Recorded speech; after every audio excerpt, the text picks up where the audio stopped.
abonnés, vous êtes sur la chaîne YouTube d'Eurosport et sur HBO Max pour un nouvel épisode de Retour Gagnant. On a plein de choses à vous raconter parce qu'il y a eu un Double Sunshine en Floride avec Yannick Sinner, mais aussi avec Aryna Sabalenka, le double féminin. On a plein de choses à vous dire et je suis en très belle compagnie avec Nico Mahut. Ça faisait longtemps. Oui, Anne, ça fait trop Salut longtemps. Nico. Tu es très humble. Tu parles pas de ton Double Sunshine non plus. On peut le rajouter. Ah ouais, Je pour suis les pronostics, c'est vrai. Pour les pronostics d'Eurosport, Anne. Moi, je suis impressionné. Personne ne Ah l'avait ouais. accompli. C'est phénoménal ce qu'elle a Personne ne l'avait vu venir surtout. fait. C'est ce Tu vois que t'allais dire. l'expertise un peu, la Aussi. spécialiste Ouais, hein ouais. C'est ce Dis que donc, t'allais on dire. attaque la meilleure période de l'année pour toi. C'est ta La période période préférée. Exactement. Mais peut-être qu'en tant que coach, j'ai bien le sentiment que ça va changer cette année. C'était comment Miami? J'ai préféré Indian Wells. Ouais. Voilà, pour être tout à fait franc, Miami, je suis assez nostalgique moi de Kay Biscayne, pour être tout à fait honnête, en tant que joueur, en tant qu'entraîneur. Après, il y a des choses qui sont positives, mais il y a des choses qui sont quand même beaucoup moins bien. Beaucoup de choses qui sont moins bien. Ça reste un Master 1000, un grand tournoi, mais aujourd'hui, je pense que ça reste. C'était le 5e Grand Chelem dans les années 90, on parlait que de ça. Aujourd'hui, je pense que c'est le moins bien des 9. C'est vrai c'est marrant, on en a parlé aussi à la rédaction. Il y a beaucoup de gens qui, après ce tournoi de Miami, se sont dit quand même, c'était vachement mieux avant à Key Biscayne. C'était pas le même C'était cadre, mieux. Alors c'était pas après, la même c'était ambiance. devenu trop petit parce qu'avec les grands tableaux féminins, il n'y a pas assez de terrain d'entraînement, etc. Donc il y avait un vrai sujet. Mais aujourd'hui, il y a plus d'âme, il n'y a plus vraiment. Et ce stade gigantesque, ce cours Ouais, et puis central. les Qui est cours souvent d'entraînement. vide. Hein. Oui, et puis les Ouais. cours d'entraînement sur un parking, les cours de match pour y accéder. Même généralement, tu fais Indian Wells, tu as envie en tant que joueur ou entraîneur ou passionné, regarder les entraînements, regarder les matchs, c'est accessible tout de suite. Là, pour aller sur un terrain de match, tu dois prendre la voiturette, faire tout le tour du stade, passer à côté du Grand Prix de Formule 1, arriver sur un cours à moitié vide. Bon, moi, personnellement, j'ai vu que des matchs, à part les matchs de Benjamin, à la télé, alors qu'à Indian Wells, tu peux voir tous les matchs, et même sur tous les Master 1000. Si tu as envie d'aller voir un match, tu y vas. J'étais un petit peu déçu. Voilà. J'ai pas envie de commencer par un coup de gueule, mais En plus, il a pas fait beau. tu me Il a lances. pas fait beau. En C'est vrai plus. que là, En plus, il a pas fait il n'y avait rien qui allait. Quoi. Ouais. Beaucoup de pluie. La finale, Olivier, que tu as commenté avec Justine, ça a J'ai été beaucoup long. aimé. Il y a eu C'était 4-5 long. jours pas mal quand même. Ouais, au milieu, il a Au fait milieu, chaud. ouais. C'était long. Déjà, elle a démarré avec 1h15 de retard. Oui. Et après, il y a eu une pause d'1h30 après la perte du premier set de l'EHK. C'était long. C'est vrai que Trépignait tout ça. tu te dis, il faudrait un toit, quoi. Tu t'habitues, tu es mal habitué maintenant. Hein. Il n'est pas censé faire ce temps-là non plus quand même Non. à Miami au mois de mars. Enfin, j'irais bien quand même à Miami. Hein. Si demain tu me donnes un billet d'avion pour aller à Miami. Non, mais après c'est pas évidemment, Voir le c'est le parking. standard. On prend le Master 1000, on prend ce que c'était avant et on le compare aussi aux autres, forcément. Et avec tous ces éléments-là, il se trouve que ça a plutôt régressé, le déménagement, plutôt que à Cincinnati, fantastique, on n'a pas arrêté de le dire. Indian Wells qui continue d'être au top, forcément, il souffre un peu de la comparaison. Tennistiquement, on a eu un grand week-end de Sunshine Double parce qu'il y a eu Yannick Sinner, bien sûr, mais il y a eu Aryna Sabalenka aussi. Et on vous lit les abonnés sur les commentaires YouTube et on sait que parfois vous vous étonnez de l'absence de débat sur le tennis féminin. Alors on en parle beaucoup en Grand Chelem, mais c'est vrai que nous on diffuse l'ATP sur Eurosport, donc c'est pas nous qui avons la WTA. Donc on parle des filles quand il y a quelque chose à dire, quand il y a une info, des changements de coach, des choses comme ça, mais c'est vrai qu'on est moins immergé dans l'action et dans les matchs. Mais quand même, là, quand Aryna Sabalenka réalise le Sunshine Double comme Yannick Sinner, on a envie d'en parler, surtout qu'il y a un parallèle à faire puisque Sabalenka comme Sinner n'avait pas très bien démarré la saison avec une défaite à l'Open d'Australie. Enfin, pas très bien démarré. C'était un échec pour elle de ne pas gagner cet Open d'Australie, Olivier. C'est le seul match qu'elle a perdu cette saison, si je ne dis pas de bêtises. C'est ça. Et elle domine le reste du temps. Le problème pour elle, c'est sa difficulté à gagner les grands tournois. Elle a déjà gagné en Grand Chelem, évidemment. Mais on sent que c'est quand même plus dur dans les finales. On a encore en mémoire ce qui s'était passé à Roland-Garros. Et puis, contrairement à Sinner, il lui manque son Alcaraz, quoi. Moi, je trouve. C'est ça qui est quand même dommage. Même si à Rybakina, maintenant, il y a une vraie rivalité, parce qu'elles s'affrontent régulièrement en demi-finale ou en finale des plus grands tournois. Elle a gagné contre Gauff en finale, mais il y a eu match, 3-7, Coco Gauff qui l'a poussé, mais c'est encore... il lui manque son Alcaraz, quoi. C'est vrai que dans le tennis développé, elles ont toutes les deux un tennis fait de puissance. Coco Gauff, c'est encore autre chose. Elle, c'est plus, comme le dit souvent Nico, c'est la grinta, mais elle peut faire 20 doubles fautes par match. Donc elle souffre un peu de la comparaison quand on compare les deux circuits et les deux champions. Mais bravo Sabalenka, c'est monstrueux ce qu'elle est capable d'accomplir. Mais maintenant, il faut qu'elle gagne ses finales de Grand Chelem. Ouais. Moi, je suis un petit peu plus mesuré parce qu'elle en a déjà gagné, elle en a perdu. Forcément, elle ne va pas toutes les gagner non plus. Serena a perdu des finales de Grand Chelem également.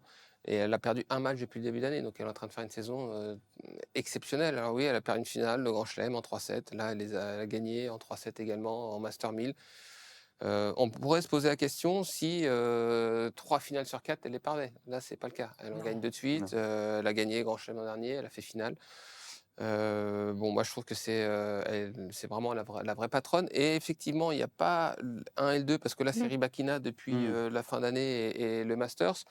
Mais il va y avoir sur terre battue, à mon avis, Swiatek qui va être très présente. Il va y avoir Qui est dans le aussi dur, hein, pour Kokogov. Ouais, on espère qu'elle sera présente, Swiatek, justement, pour Ouais, qu'il y ait un mais peu, on va parce voir que sur terre là, battue. On va voir sur terre battue. ça On va en être reparle intéressant. après On va en Roland. parler de la terre battue, parce que ça va démarrer, Non, mais là, on en reparlera après on Roland. a hâte.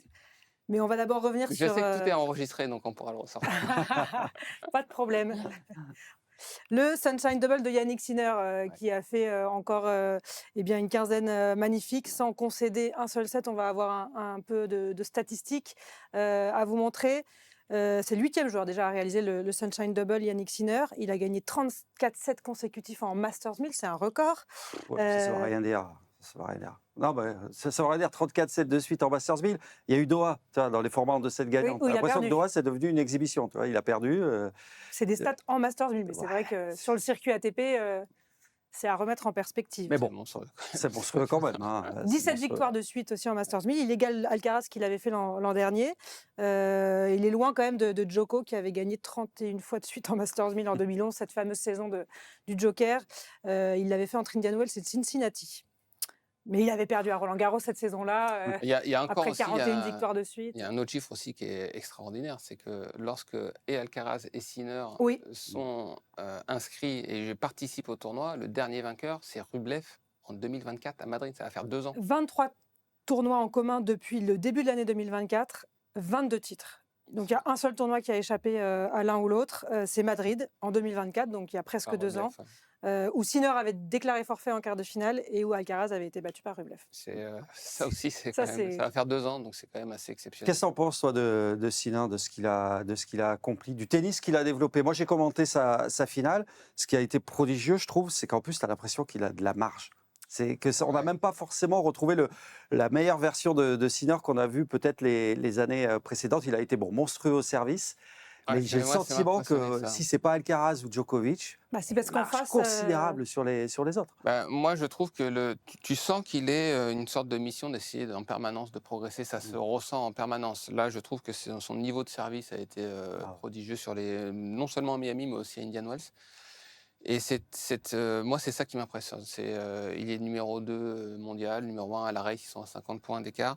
Il a une énorme déception en perdant en demi-finale face à Djokovic en 5-7.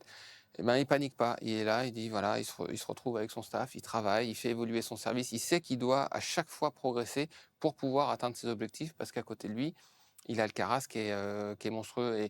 Et moi, c'est cette faculté-là d'essayer de chercher en permanence, chercher à progresser. Et c'est ce que tu retrouves chez tous les champions. Federer la même chose, Novak la même chose, Rafa la même chose. Enfin, ils ont tous ça en commun. Et Alcaraz, c'est encore quelque chose un peu différent. Là, tu sens que il gagne l'Open Australie, le plus jeune à avoir gagné les 4. Forcément qu'à un moment donné, il surfe sur la série en se disant j'ai pas perdu de l'année. Donc ça t'excite un peu. Arrive le moment où tu perds face à Medvedev, boum, décompression, c'est assez logique. Il va falloir, à mon avis, avoir un œil attentif sur les programmations de l'un comme de l'autre, parce que l'air de rien, ils font 2 tournois. Alcaraz a perdu tôt, donc il va venir forcément à Monte-Carlo. Je serais assez curieux de voir la programmation de Sinner. Je le vois mal. Normalement, il vient à Monte-Carlo. Monte-Carlo, parce qu'à mon avis, l'Italien, il commence la tournée. En plus, c'est chaud là-bas. Je le vois mal faire déjà Monte-Carlo, Barcelone, Madrid, Rome. À mon avis, je le vois bien à un moment donné. Madrid.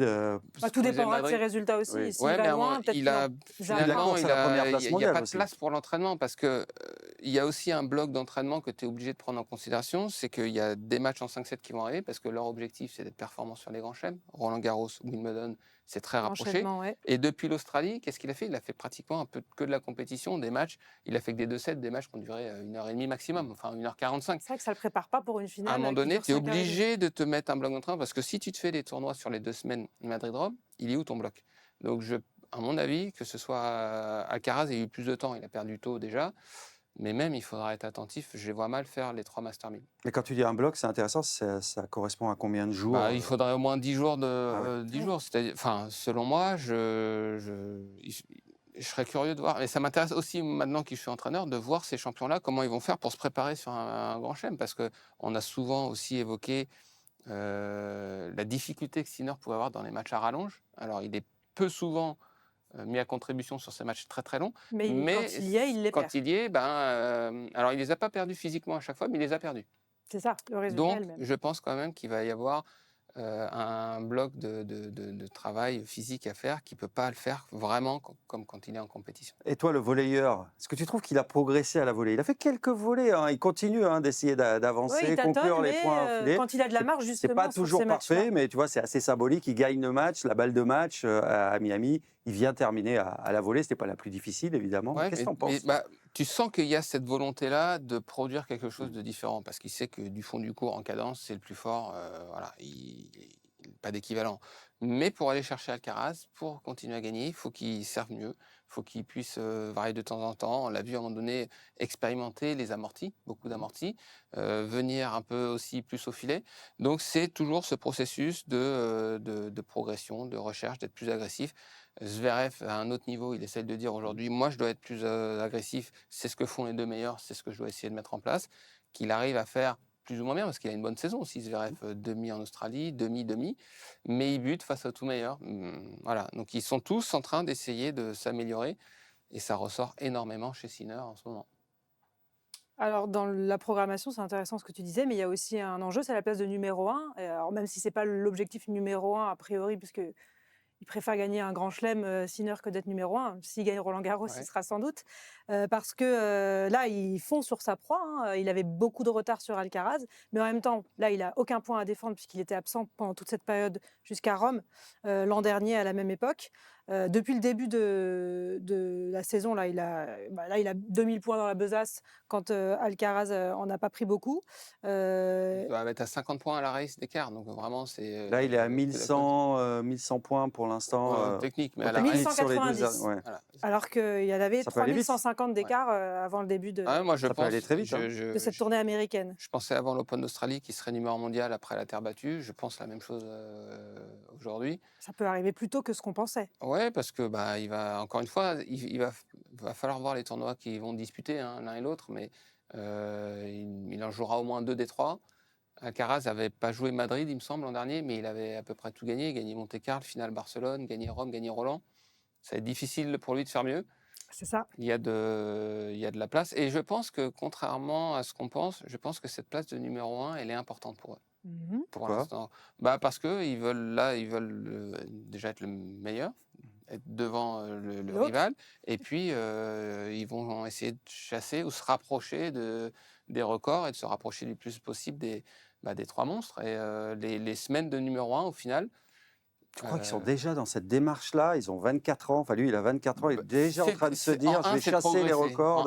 Alcaraz, il l'a dit.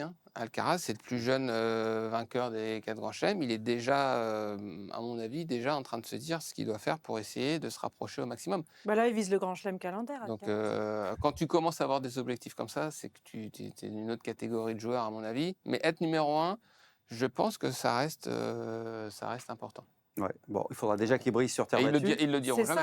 ça. Ouais, Mais l'objectif numéro 1, c'est de progresser. C'est ce qui met en place. C'est la finalité. Après, tu le deviens ou pas. Oui, si tu progresses, forcément. Mais au final, c'est pas anecdotique. S'il peut le faire, il sera bien content, je pense. Alors, c'est fabuleux. Après Doha, on disait, c'est la crise, Sinner. Et puis là, on dit, là, il va être numéro 1 mondial. Là, dans un mois, c'est bon. voilà, des il est Roms, c'est bon, c'est monstrueux. plié.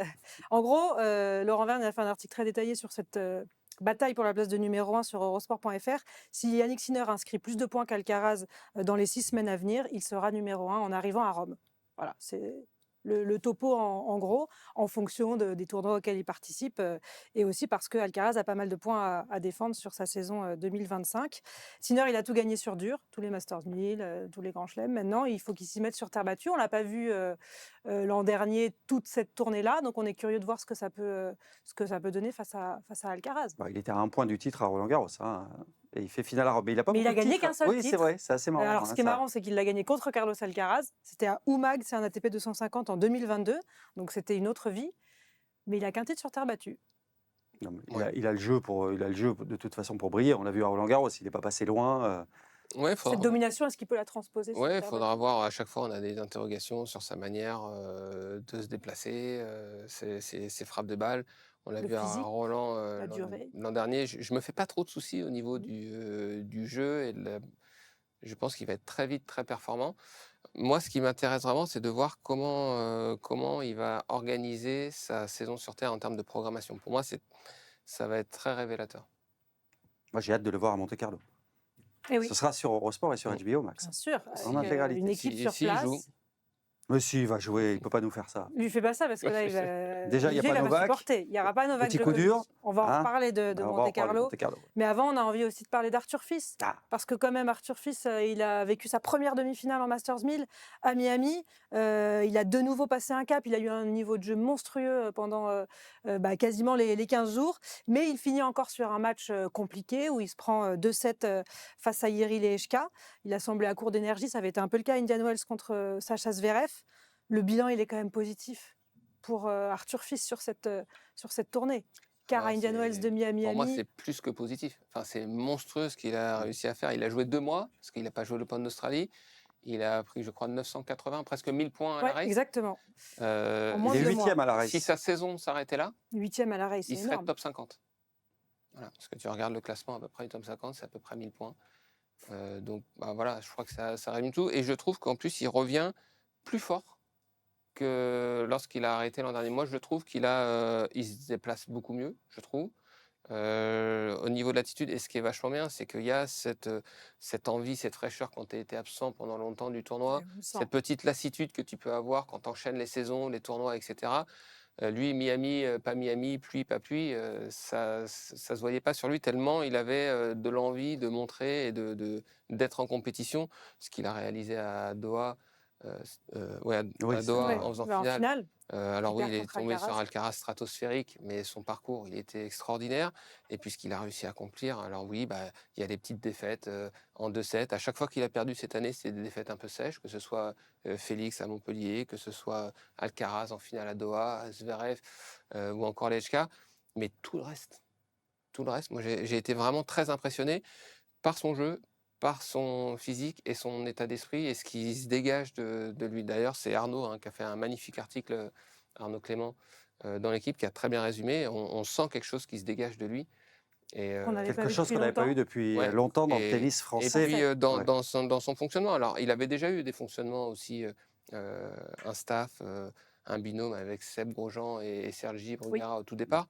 Mais là, tu sens qu'il y a quelque chose qui se dégage de lui et surtout qui, pareil, on parlait de Sinner, de volonté de progresser. Lui, il est en plein dedans et il y arrive. Ça Donc, t'inquiète pas la défaite contre les HK? Moi, je suis d'accord avec toi, hein. Moi, je pense qu'il va être monstrueux cette saison, qu'il va nous claquer un énorme résultat. Ça peut pas être autrement. Il a trop de talent, il est trop bon depuis qu'il est revenu sur le circuit. Est-ce que ça t'inquiète pas quand même néanmoins cette défaite contre les HK, le fait qu'il passe au travers dans ces proportions-là? non, alors moi, non, je suis pas inquiet et presque à un moment donné, je me suis dit, elle va peut-être arriver avant.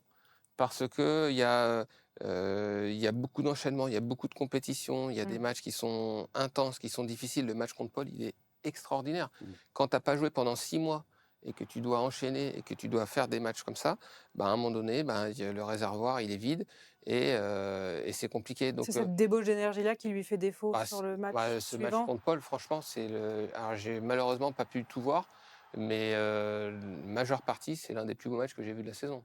Alors, il y en a eu aussi en Australie, il y a eu des matchs extraordinaires en demi-finale. Non, mais Les il a demi-finales du Grand Chelem, été mais sur tout le reste, souligné comme ça, hein. j'ai trouvé ça exceptionnel. Et forcément, quand tu n'as pas joué depuis 6 mois, tu as beau t'être entraîné vraiment très fort et être prêt, à un moment donné, il y a une rechute. Alcaraz à Doha, c'est autre chose. Alcaraz, il a joué à un tel niveau qu'il n'a pas Et pu puis suivre. Alcaraz, c'est autre C'était, chose voilà. dans tous les cas. Mais son match, moi, je pense qu'il y a un peu plus de regrets à Indian Wells. J'ai trouvé le match un petit peu moins bon. Là, tu sens vraiment qu'il essaye encore, mais il est vidé, quoi. Donc, non, pour répondre à ta question, moi, ça ne m'inquiète pas du tout. Et au contraire, j'ai hâte de le voir sur terre battue. Et l'avantage, c'est qu'en plus, il va pouvoir être bon sur toutes les surfaces. Donc, toute Il est très l'année, complet. il va pouvoir être, on va se dire, tiens, est-ce qu'il est capable de faire péter cette semaine ou pas? Et ça va être toute l'année.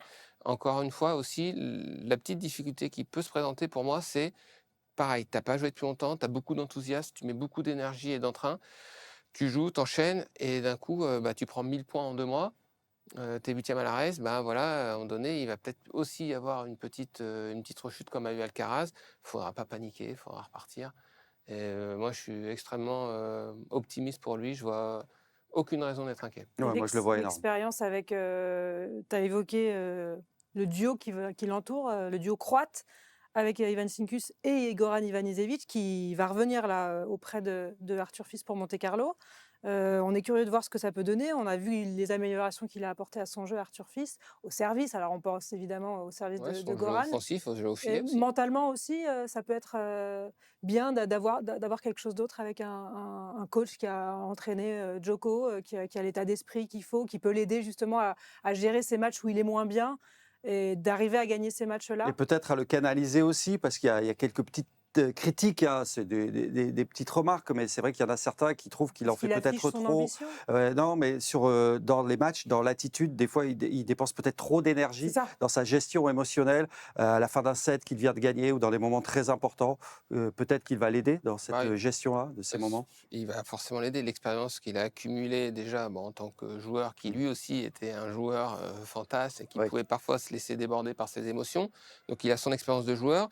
Il a côtoyé Novak pendant des années, donc aussi parfois il a cette expérience-là. Il ne faut pas oublier qu'il a gagné aussi avec Marin Cilic, qui a un autre profil, mais il a eu différents joueurs avec qui il a eu des résultats extraordinaires.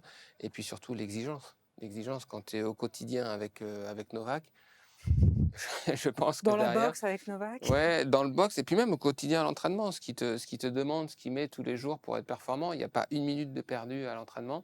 Je pense que ça va lui servir pour continuer à progresser. Et voilà, et quand on entend aussi hein, les mots de Goran en disant je suis excité d'être avec un jeune parce qu'il a un potentiel extraordinaire, voilà, je pense que les deux se sont bien trouvés. Tu as évoqué la programmation pour Sinner et Alcaraz. Ça peut compter pour un Arthur Fils aussi, pour gérer un petit peu ce physique qu'on sait un petit peu fragile, ou là, il est lancé, il faut capitaliser? Bah, là, il est revenu en forme, il a eu le temps de se préparer, justement, il a eu 6 mois pour se remettre bien en Mmh. forme. Donc là, c'est quelque chose d'un petit peu différent. Là, il retrouve la compétition. Il faudra être attentif. Il a été, après Doha, il a eu voilà, la prudence de se retirer de Dubaï. Et je pense que ce sera comme ça. Il a un programme de départ. Il va Et en ajuster. fonction de l'état de fatigue et du nombre de matchs, il ajustera un petit peu. Mais je trouve que c'est encore Oui, c'est pas un le même, profil un peu différent. contexte. En gros, il faut que le grand public français ait conscience de la chance qu'il a d'avoir un champion de la trempe d'Arthur Fils, quoi. Oui, il Parce faut qu'il pas se n'a que concentrer sur la défaite, non, voilà, des fois, il y en a qui commencent à parce qu'il y en critiquer, a à qui dire ont ah dit: ben «On a voilà, loupé le il perd coche». dès qu'il affronte un gros, il passe à côté. Là, il avait l'occasion à LHK, il passe au travers. Ah ben, il a été absent 6 mois. Il n'a que 21 ans. Ouais. Il n'a que 21 ans. Il est 8e à la race sans avoir disputé le premier grand chelem de la saison. Non, c'est inouï. On n'a pas le droit de le Non, on critiquer. va l'avoir là, on va avoir les joueurs et puis ça va entraîner les autres derrière. Et donc ça va faire comme quand on a eu avec Joe, Richard, Lamonf et Gilles. À un moment donné, ils se tiraient tous. Et je pense que là, ça va faire du bien à tout le monde. Et puis le tennis français se porte pas mal parce que là, tu as eu Arthur en demi-finale de ce Masters 1000, Oui, tu il y as avait eu 4 Arthur Français en Rinderknecht 8e. en finale à Shanghai, il ne faut pas l'oublier. Il y avait eu Terence Atman en demi-finale à Cincinnati. Tu l'as dit, fort justement, ils ont été plusieurs à aller jusqu'en huitième de finale à Miami. Les Hugo Humbert, Quentin Alice, Terence Atman, pas forcément les plus attendus. Non, Sans mais ils que, étaient voilà, là. il y a un petit élan là. Et on a un chef de file avec Arthur Fils, avec Arthur Rinderknecht qui est un peu dans le dur, mais bon, qui est quand même là. Donc ça fait du bien, quoi. On le sent, ça aussi. Je ne sais pas si tu le sens, toi qui Ouais, et entraînes puis Benjamin Bonzi, si ça se ressent aussi oui, puis Hugo, à un moment dans donné, il va l'énergie. revenir. Ouais. Et Giovanni va revenir. Enfin, ça va être bien pour tout le monde. Ça va être génial. Et c'est tant mieux parce qu'il y a le Grand Chelem en France qui va arriver avec cette saison sur terre battue qui démarre Oui, puis il y aura derrière là. Wimbledon aussi. À chaque Ah, fois, ça va être regarde-le comme là. ça. Non, mais On c'est rapporte vrai. pas trop la terre battue. Non, mais Oui, parce c'est que ça. c'est vrai qu'on attend évidemment, parce qu'on a envie qu'à Roland-Garros, les Français, ils Ce sera brillent, peut-être qu'il y pas en à ait en quart Roland-Garros ou que en demi-finale. Mais prochain au gagnera un final, Grand Chelem. s'il y a un Français en demi de Wimbledon, ça me va très bien aussi. Ah bah Oui, oui, oui, oui, oui, oui, oui, oui. on prend. Même à l'US Open, hein. Ouais. Ouais. À l'Open d'Australie aussi, tiens. Allez. Ouais, c'est un peu plus loin. On enchaîne donc avec la terre battue, avec Monte-Carlo, où l'équipe d'Eurosport sera sur place Ouais. pour vous faire vivre ce très beau Masters 1000 sur une semaine. On retrouve là un tableau condensé avec du monde, rien qu'en qualif. Tu es bien placé pour le savoir avec Benjamin Bonzi. Yannick Sinner, il va enchaîner avec un 3e Masters 1000 de suite cette saison. Il y a Alcaraz qui sera là, le tenant du titre. Donc, on a hâte que ça démarre. Tu sais, c'est horrible, mais quand je l'ai vu perdre rapidement là, dans les 2 Masters 1000, égoïstement, j'étais content parce que je m'étais dit, s'il Il fait le sera là. doublé ou s'il gagne Miami, il ne va pas venir à Monte-Carlo. Donc, Olivier a très envie de voir. bah ouais, non, mais tu as besoin d'avoir Alcaraz et Sinner, tu as besoin d'avoir les têtes d'affiche. Et donc, quand il a perdu, je me suis dit, bon, c'est moche, mais en même temps, grâce à ça, on va l'avoir avec nous. Ah, c'est le tenant du titre en plus. Ouais, ouais. Ah bah oui, oui. C'est mieux de l'avoir, je suis d'accord. Bah oui. Il n'y aura pas Novak Djokovic. Première fois Qui a- depuis Ouais. des lustres. Ouais. Il En même était temps, déjà pas à les Miami. années précédentes, c'était Il n'y son a pas cousin claqué qui de venait. résultats à, Oui, c'était- oui, Monte-Carlo. Ouais. C'est vrai qu'il venait un peu, bon, pas très motivé. On aura Moïse Kouamé en invité. Génial. Sur place? Non, en invité, il est invité par les Ah oui, oui. organisations, il va participer à Ah oui, mais Monte-Carlo. c'est très bien. Je Est-ce qu'on m'attendais en fait plus. trop avec Moïse Kouamé, ses invitations en Masters 1000, Nicolas? Je pensais qu'il serait en qualif, mais c'est très bien. Du coup, ouais, Arthur Fils et demi, on parle moins de Moïse Kouamé, donc c'est très bien. Et Moïse Kouamé, il a déjà gagné un match en Titi, Nico, parce que tu Mais moi, t'es pris là Mais moi, une tempête alors, en médiatique plus, dans non, la- mais moi, je suis absolument fan et je pense qu'il va être très fort Bien et sûr. fabuleux. On te À charrie. chaque fois, j'ai Surtout qu'il- simplement indiqué un peu de mesure et certains de vos confrères, pas d'ici évidemment, mes collègues, Bah non, ont... c'est ce que tu crois, mais Non, mais bon. Non, mais on te charrie. Bon, Il bravo. sera très bientôt, à mon avis, ça va aller vite. il a gagné un match à Miami en Et tout il cas. a donc perdu c'est contre bien. les HK, futur finaliste. En il joue plus. très bien. Et il a fait un bon match. Et ça va être intéressant de le voir aussi sur terre battue là-bas. Ouais, Ça va être à suivre. Gaël Monfils sera là. Stan Wawrinka a bénéficié d'une invitation aussi pour sa dernière. Non, ça va Ouais, c'est ça va être chouette. Puis moi, je me demande ce qui va se passer. Puis surtout, c'est sur une semaine. Ça aussi, il faut le dire. C'est qu'un Master 1000 sur une semaine, parce que là, c'est vraiment très très long. Il se passe rien. Et ce qui est incroyable, c'est que Ça va, on va passer que 3 semaines à Miami, c'est sympa. non, mais tu fais Ah non, un ils mois, partent tu tout de fais suite, un ouais. mois et on va voir sur cet été, ça va être très long. Là, le Master 1000, alors là, je vais un peu plus loin dans la saison, mais de Toronto, il n'y aura personne. Parce que les joueurs, un Alcaraz Sinner, pour être performants, ils vont passer un mois avant de débuter un grand chelem, ils auront fait 2 tournois. C'est beaucoup trop long. Là, on va retrouver un Master 1000 avec des matchs tous les jours qui vont être d'une intensité incroyable. Ça va être fantastique. On a souvent des surprises à Monte-Carlo ensuite, Mm. parce que les favoris sont pas toujours totalement prêts. Ils arrivent souvent après une tournée américaine où ils sont allés loin. C'est le cas d'Yannick Sinner. On s'est régalé à Doha sur un tournoi sur une semaine. Ah, mais Doha, c'est fantastique. fabuleux. Ah, mais Mais là, ça on va va être la encore même ça. chose. Oui, Ça ça va être la même pour chose, le je suis d'accord. spectateur, le téléspectateur, et pour C'est les ce qu'on joueurs, aime. ça va être fabuleux. Et Au puis, il y a- Rolex Paris Masters, et c'est puis- pareil. C'est Puis condensé sur Monte-Carlo une semaine. démarre, c'est la saison sur terre battue, il fait beau, c'est le printemps, il y a Roland Garros Il fait en beau, point de on vue. verra, Enfin, hein. il fait beau, il fait un peu froid. Ouais. En Et le fin de Prends cadre. ta petite laine, En fin de Olivier. journée, la Ouais. première année, je suis arrivé avec ma petite chemise, tu vois, puis à 20h, je me suis dit, oula, Et quand le même cadre, le cadre est fabuleux. Et puis, il y a tellement de questions, il y a tellement d'inconnus. Déjà, Alcaraz, tu te dis dans quel état il va arriver, est-ce qu'il va être motivé? Alors, il est motivé, parce que nos confrères d'Eurosport Espagne ont fait une interview de Samuel Lopez et il a dit qu'il a passé 3-4 jours en famille pour profiter un peu. Et après, il l'a appelé en disant « Je recommence l'entraînement là, faire du physique. Samedi, dimanche, je retourne sur les cours. » Donc là, il a envie de bien enchaîner. Il s'est reposé dans la tête. Il a eu du temps. Tu te demandes ce que va faire Musetti, qui est quand même finaliste Finaliste l'an passé, sortant. lui qui a une sacrée pression quand même. Tu as eu De Minaur qui était en demi-finale. Et de mineur, ça va pas trop. Qui est un peu en difficulté. Est-ce que les Français vont être capables de tirer leur épingle du jeu? Il y a toujours une surprise qui arrive en Ouais, c'est demi. toujours Ouais. difficile un peu parce qu'il y a des joueurs qui ont déjà joué sur terre battue avec la tournée sud-américaine, donc ont déjà certains repères. Les Européens, pour la plupart, arrivent et c'est vraiment les premiers jours sur terre battue. Donc ce tournoi-là, c'est difficile d'avoir. C'est intéressant, c'est excitant de voir quel joueur va être prêt, quel joueur va avoir un peu de difficulté. Donc c'est toujours un peu particulier Monaco pour ça. C'est particulier aussi parce qu'il y a un magnifique cadre et on a eu envie de se poser un petit peu la question des plus beaux cours de tennis, alors ceux du circuit, parce qu'on en voit parfois sur les réseaux des cours de tennis incroyables au bord d'une falaise, mais sur le circuit, toi qui a écumé le circuit pendant des années, qui continue avec Benjamin Bonzi, est-ce que Monte-Carlo, ça fait partie des plus beaux cadres? Ouais.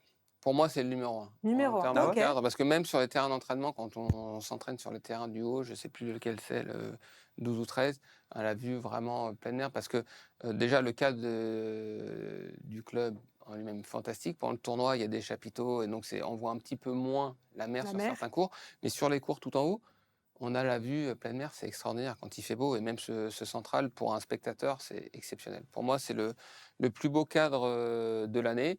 Et puis quand on parle des cours, moi en 2, il y a le central de Wimbledon, si Ah on ouais. parle de terrain. Mais vraiment, Ce beau gazon vert fluo. pour moi, et puis le central de Roland en 3. Si je dois faire mon podium, ce serait ça. Ah, moi, Est-ce qu'il y a des cadres comme Rio, Après, il y a le Foro il Italico? y a un cours qui est magnifique, c'est le Pietrangeli à Rome. Voilà, Mhm. Si avec je, les mets, et je statues. le trouve plus beau que le central, qui est avec des tribunes très verticales. Mais voilà, pour moi, c'est des cours qui sont un peu différents et pas de cours aux États-Unis, évidemment. Oh, bah, Non, mais, boum. Bim! non, mais parce que c'est, oui, le Non, mais il y a beaucoup Arthur de Ashe, cours sur terre battue, là, et c'est vrai que le contraste entre le soleil, souvent à cette Mhm. époque, la terre battue, là, La la Rod Laver mer. Arena, non, tu te dis Oui, pas. après, tous les centraux, ils sont beaux. Quand Ouais. même, le Rod Il y a le Laver, Simone etc. Mathieu, qui Oui, est, Simone Ouais. qui est dans Mathieu, un joli cadre dans les serres. Ouais, Le Simone central, Breteuil. ouais, le Châtrier, moi je préférais celui d'avant. Mais je parle vraiment comme un vieux. Vas-y, assume ton Non, âge. mais Alors, je moi, je le trouve que trouve le très beau Châtrier, maintenant. là, il est très beau. Alors, c'est une espèce de paquebot, c'est un vaisseau amiral, c'est gigantesque. Et Ouais. je préférais la version avant, plus ancienne, plus dans son jus. Et puis, il faut quand même le dire, quand tu es tout en haut, enfin, même pas quand tu es tout en haut, mais quand tu es à l'étage, tu es tellement loin du cours. Ouais. Vous rendez pas compte, Non, parce non, que moi, vous êtes des VIP, donc toi, tu es alors, invité au bord c'est du pas cours. vrai, l'an dernier, toi, je t'es un suis allé privilégié. voir un match Mais en tribune. pour les gens normaux qui ont payé leur place et qui sont tout en haut, ouais, franchement, tu vois rien. Eh ben, je suis allé voir un match en tribune l'an dernier, justement, parce que je me faisais cette Avec réflexion-là. les hooligans Et ouais, avec les hooligans de Porte-d'Auteuil. de Port-d'Auteuil. Et ben, je me suis fait la réflexion que finalement, on voyait pas si mal. Ouah, Par rapport, bah, va sur le Arthur Ashe. ah ouais. Oui, non, mais Ah bah alors évidemment, là, on c'est le est- plus grand cours du monde. Bah oui, bah, là, tu peux quand même voir du tennis. J'ai Tu vois l'impression- moins les trajectoires, effectivement, et c'est pour Mm. ça qu'il y a plusieurs catégories et plusieurs billetteries. Mais c'est pas non plus. Je pense, et je suis pas allé tout en haut, mais il faudrait voir. euh, pas à Bercy, à la Défense. Mm. Parce qu'on est pour le coup très très Ah ouais. loin. Dans l'axe, là, Je tu suis te pas sûr retrouves qu'on aussi soit très plus loin à loin. Il y a Roland. des endroits Ouais. où c'était loin, on voyait pas très bien. Ouais, je suis pas sûr à qu'on la soit plus Défense. loin à Roland. Moi, à titre Donc personnel. voilà, c'est mon. Et puis il y a Ouais. le Queens aussi qui est magnifique. Bah oui, j'allais te poser la question du Queens. Moi, à titre personnel, c'est vrai que bon, je ne les connais pas tous, hein, loin de là. Le Center Court, quand même, je me rappelle l'émotion qui m'a saisi quand même quand je suis Ouais. rentré la première fois, parce que il y a la beauté du cours, il y a la sobriété, Donc il y c'est a au-delà le de poids de l'histoire, l'esthétique, il y a c'est le poids de l'histoire, il y a le poids de l'histoire, la tradition. Puis au-delà du Center Court, c'est même le site, avec Murray Hill, enfin Murray Mount, Ouais. etc., la Henman Hill. Edman Hill, Murray Mount. Ouais, voilà, c'est ça. On va voir C'est s'il donc- trouve un truc avec Draper. Avec Maintenant, il y a Draper, même la plaque Nicolas Mahut, tu vois. Alors, c'est fabuleux. Voilà. surtout la plaque, Nicolas. Eh oui. Oui. Non. Donc Monte Donc, Carlo, alors, quand même, dans Anne, les plus beaux. Ouais. Ah oui, Monte Carlo, pour moi, le cadre, c'est le 1. Il y a le. Ouais. Moi, j'aime bien Rio, avec derrière Alors, aussi. J'y suis jamais allé. Moi non plus. Donc voilà. Je suis allée à Rio, mais pas au tournoi de Rio, mais quand on les Ouais, je connais commente, pas. ces C'est vrai que ça a l'air matchs, joli. Moi, j'irais bien au Queens. ouais, Ça a l'air sympa, quand Vraie même. ambiance de extraordinaire. club Ouais. Bah, c'est dans le anglais. club. Avec le bar, là, le bar qui longe, là, Ah, tout de le suite, cours, le là. bar, quoi. Non, mais Bah non, mais c'est dans un club, effectivement, tu rentres dans le clubhouse, en plus, l'entrée des joueurs, tu passes à côté, donc c'est vraiment Sympa. dans le vestiaire. Non, non, c'est très très beau. Une petite anecdote, une année au Queens, je joue Feliciano Lopez au premier tour, et je crois que c'est balle de match pour lui, et ça sonne, l'horloge qui sonne, on remet le point, et je gagne le match. Mais non, c'est Sur fabuleux, le ça. central du Queens. Ouais, ça t'a sauvé. Il a exactement. pété un câble, non? Bah, pas péter un câble, mais il n'était pas très content. Ouais, Fabuleux, c'était ça. en Ah bah oui, mais toi 2008. qui l'as pas gagné. C'est quoi? Il faut que tu écrives un recueil d'anecdotes, quoi. Où il faut qu'on Bah, fasse une émission spéciale avec toutes tes anecdotes. Ben, Et pas que les siennes. Ouais, On rassemble du toutes monde les et on histoires. fait, ouais. Il faudra tout dire. Ah bah, je dis tout. Mais je perds la mémoire, tu sais, au bout d'un Ah moment. ouais, d'accord. c'est la vieillesse, ça Et aussi. c'est l'âge. Bon, en tout cas, on va vivre un grand tournoi de Monte-Carlo, on l'espère, avec la dernière de Gaël Monfils, quand même. Finaliste, il y a 10 ans, face à Rafael Nadal. va vite. En 2016, me rappelle Florian Caloise. Ouais. C'est bien de le voir une Ah, dernière c'était fois. un match de dingue. Ouais. Rafa, il jouait un niveau, là, sur cette semaine, c'était incroyable. Ah, Incroyable. ce serait génial qu'ils puissent affronter un Alcaraz ou un Ouais, Sinner, voilà, un peu comme avoir Stan encore Wawrinka qui dit un que petit son rêve, match. ce serait d'affronter au moins une fois Alcaraz. C'est vrai que ce serait sympa d'avoir ce type d'opposition. Après, sportivement, je ne sais pas ce qu'il est encore capable de produire, Gaël, mais bon, Oh, bah, je je pense qu'il pense va que arriver là, il a préparé. pris le temps aussi de se préparer. Il n'a pas Mm. joué Miami. Il va arriver, il va être extrêmement motivé. Ça va être à monter en puissance jusqu'à Roland. Je pense qu'on aura un énorme Gaël à Roland. Tout ce qu'on espère. On rappelle les wildcards à Monte-Carlo, donc Moïse Kouamé, Stan Wawrinka, Gaël Monfils et Matteo Berrettini. Pour vivre ça sur Eurosport, on va se quitter là-dessus. Magnifique. Mais Merci à magnifique. tous On les a hâte, deux. on a hâte de voir ce tournoi. Rien que les wildcards, Et, déjà, on a envie de les Bah voir. ouais, ça donne envie. ouais. Ouais, ça Il donne y aura envie. peut-être un petit Benjamin Bonzi là, qui arrivera. Bah, Sort des qualifs. j'espère qu'il va se qualifier. On l'espère aussi. S'il se qualifie, il viendra peut-être au micro d'Olivier. Ah non, ça, je lui interdis, ça. Pas de presse, hein. On reste focus. Merci à tous les deux, c'était un plaisir Bah, très vite. de vous avoir dans Retour Gagnant. Merci à Flo Caloise, à ses petits en régie derrière. Et on se retrouve mardi prochain pour parler de Monte-Carlo, mais pas que, dans Retour Gagnant. Bye bye.